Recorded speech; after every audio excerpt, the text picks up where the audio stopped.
Imagine getting pulled over for no reason. Your only crime? The color of your skin and the car you drive. Now picture this. The officer barking orders, trying to intimidate you, not realizing the man he's harassing isn't just any driver, but the head of internal affairs, the very man who investigates corrupt cops. What happens next? It's a lesson this officer and everyone watching will never forget.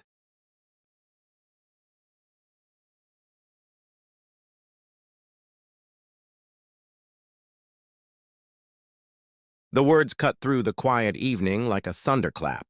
The flashing red and blue lights reflected off the sleek black car, painting the night in chaos.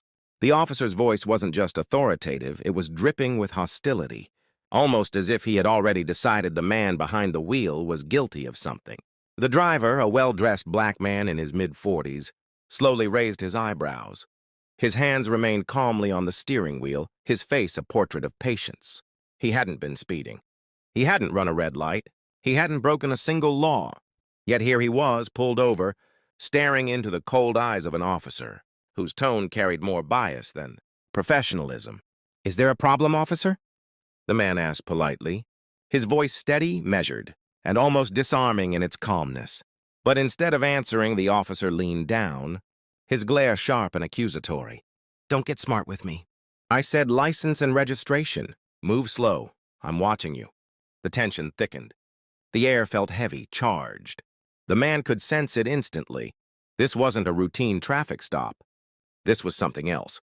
Something personal. Something ugly.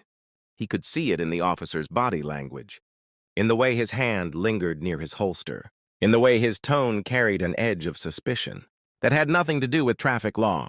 And yet the man didn't flinch. He didn't argue.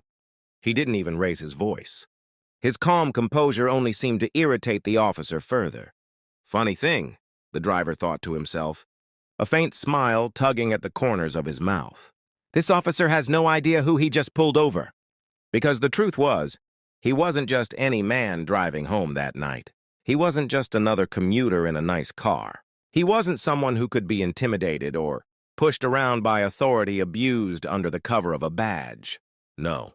This man was someone whose very job was to hold officers like this accountable. And in a few short minutes, the officer who barked, "License and registration," with such unnecessary aggression, was about to discover he had just made the biggest mistake of his career.